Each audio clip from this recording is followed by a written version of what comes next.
Hi, everybody.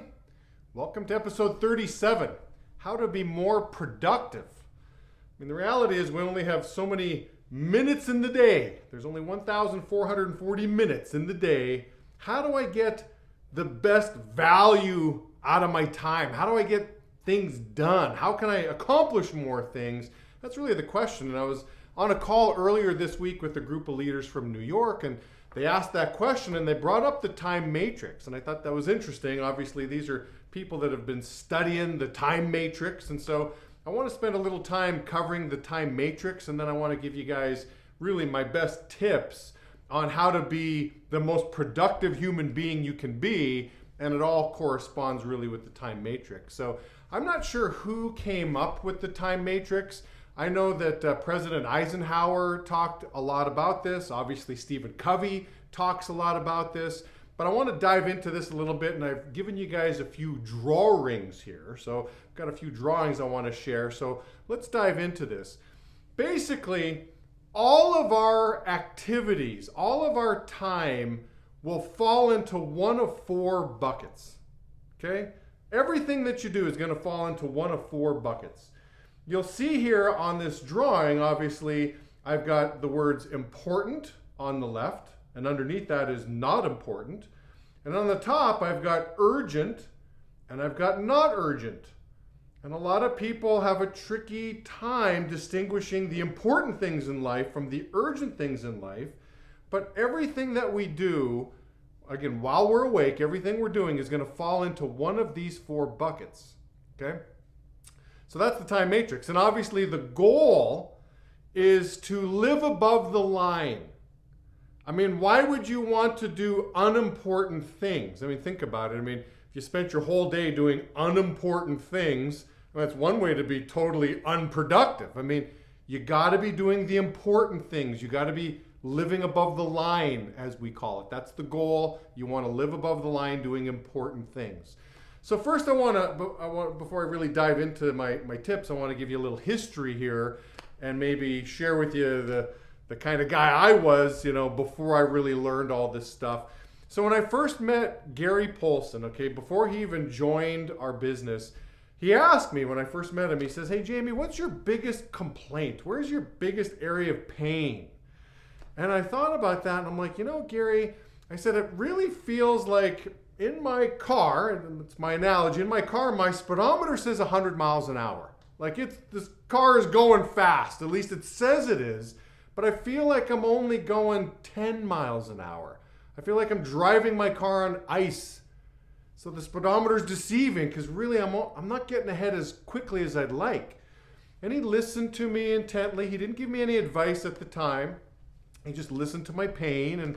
And a few months later, Gary sends me a note and says, "Hey, Jamie, I'd like to send you and Vera to a time management course." And, it goes on in this email. And I go back and I'm responding to his email and I'm like, it was on a Monday. The course was on a Monday. And I'm responding, I'm like, "Gary, I really appreciate you wanting to send me this time management course. I just don't have time." And I'm like, am I really going to be a fool? Am I really going to tell Gary what kind of idiot I really am? I don't have time for a time management course. I may have just discovered my problem here. So I backspaced it all. I said, "Thank you very much. I'll be there." And that was my first course. And it was called the Franklin Covey Focus Class is what it was called. If anybody gets a chance to go to this, you go to franklincovey.com. The class is called Focus. It is unbelievable. It is well worth the time, well worth the money. And so I go to that course, right? So part of the exercise, okay, something that I did, this is a little bit extra you could do, is, hey, where is your time going? So before you really dive into this course and do this big deep dive, where is how I'm living my life today, my current routines, my current schedule, where is my time going? Which one of those four buckets does this land in? And so I did an exercise called the 6-minute tracker. And the 6-minute tracker is one of the toughest things I've ever had to do. So for 2 weeks, every 6 minutes, I had to log what I was doing. So I carried this notepad around everywhere I went, wake up in the morning, and I'm like, I'm in the bathroom. 6 minutes later, I'm still in the bathroom. Later on through the day, I'm on a call with so-and-so talking about such and such. 6 minutes later, I'm still on that call. And so it's like, I got all these little reminders going off like every 6 minutes. What are you doing? What are you doing? What are you doing? 7 days a week for 2 weeks. Exhausting marathon, just keeping track. Well, the facilitator gives me the data back in a nice pie chart, okay? You've got this chunk of time going to these activities. You got this sliver of time going to this activity. And long story short, 55% of my waking hours were spent below the line, engaged in unimportant activities. And so I'm like, man, no wonder my tires are spinning on ice. Okay, I'm engaged in doing things that just aren't giving me a return. Like, why am I doing unimportant things? So that's my journey, okay? And so this is something I'm always working on. I don't think this journey ever really ends. How can you really be productive in your relationships? How can you be productive at work? How can you be productive, with your physical fitness? I mean, all the above. I mean, you want to be a well-rounded, successful person. You've only got so much time. So how do you make the best use of your time? So I've got 4 tips here for you guys. So the first one I have for you is initially identify the events and tasks. Okay, so kind of like me with that 6-minute tracker, where's your time going? And so I would say, and I'm going to bring up another illustration for you guys, so check this out. Same chart. First, let's just identify these quadrants, okay? So the first quadrant, so it's important and it's urgent. Well, this is quadrant 1, and it's called the quadrant of crisis. Okay, right beside it to the right, quadrant 2, is the quadrant of productivity. It's important, but it's not urgent.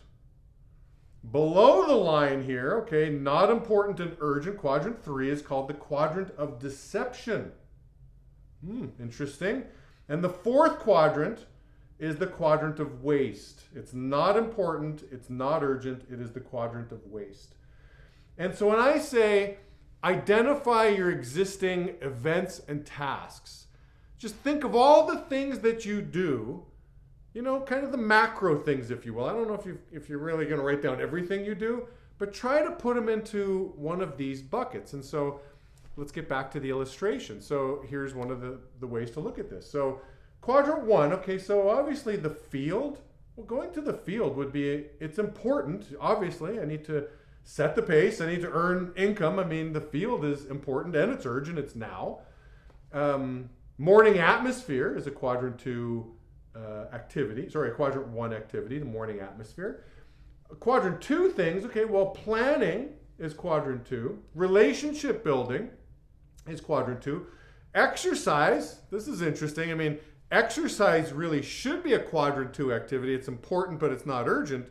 But if you neglect exercise as you get older, exercise will become a quadrant 1 activity. It'll be important. Exercise is always going to be important, but it'll become urgent because the doctor's going to tell you, get off your butt, we've got problems. It's now quadrant 1. So again, the quadrant of productivity, this is interesting. Back to the illustration here. Quadrant 3, deception. Okay, this is the part that was really kicking my butt, was the quadrant of deception. Other people's urgent issues. Okay, somebody's blowing up my phone and has some issues, and it's urgent to them at least, and so that could become a quadrant 3 thing for me. And unorganized one-on-ones. Can't tell you how many one-on-ones I've engaged in that just weren't really well planned, and just not a lot of stuff came out of it. So that's the quadrant of deception. And then the quadrant of waste. Excessive gaming would be considered waste. Binge watching would be considered waste.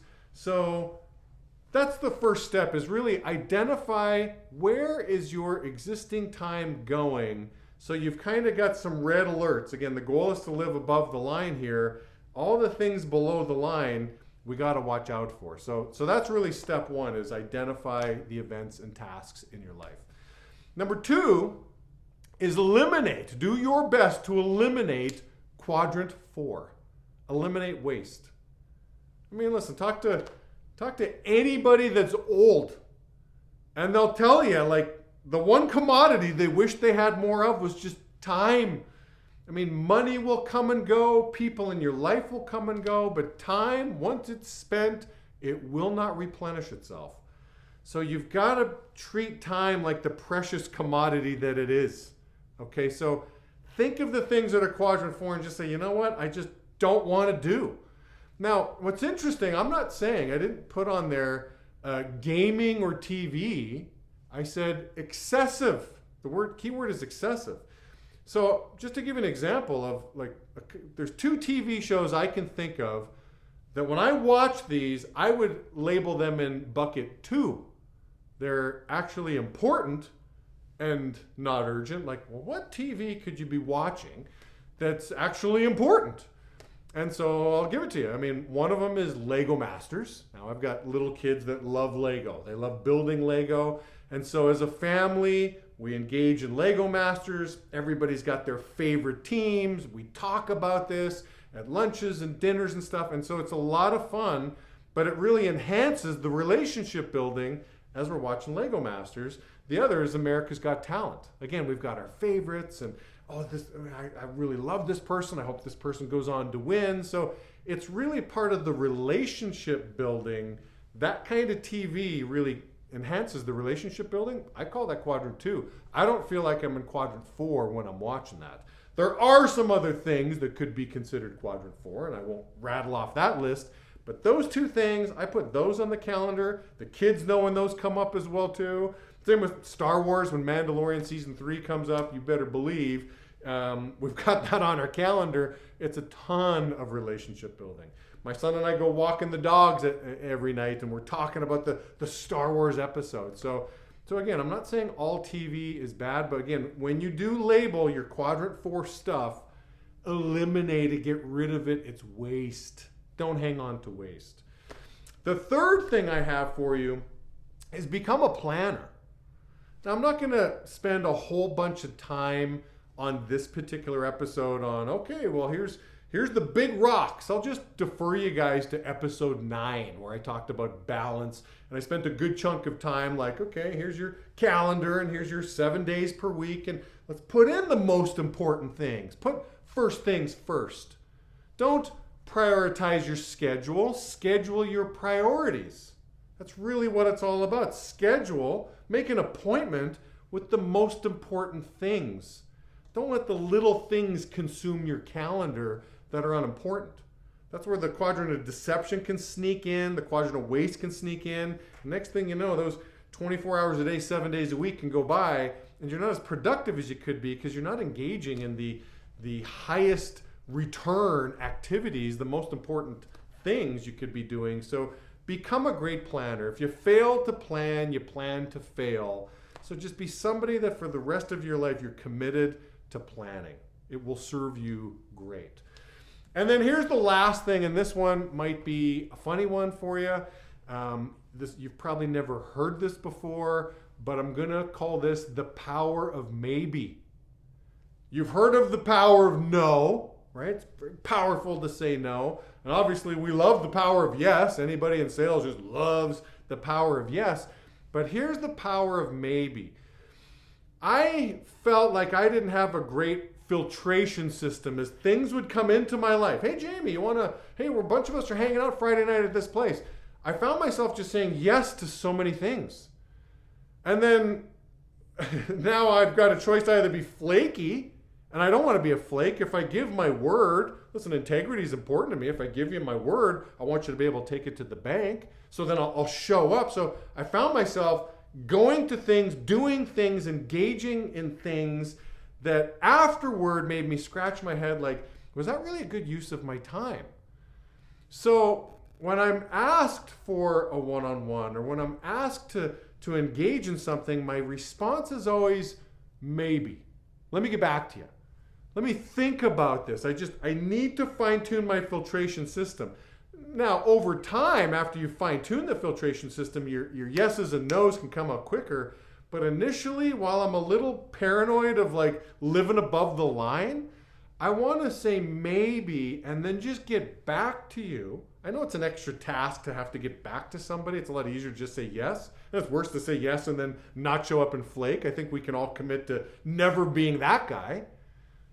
But I want to say maybe, follow up, and either yes, I'd love to, or no, I can't.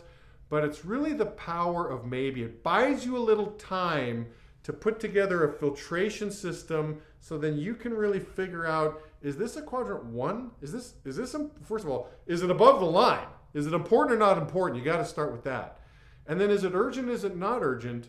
But really, you want to spend all your time in that quadrant 1 or quadrant 2, and you want to just avoid 3 and 4. You don't want to be living below the line. So those are my 4 tips for you. I think it's a great question. How can I be more productive? And how can I really best engage with the time matrix?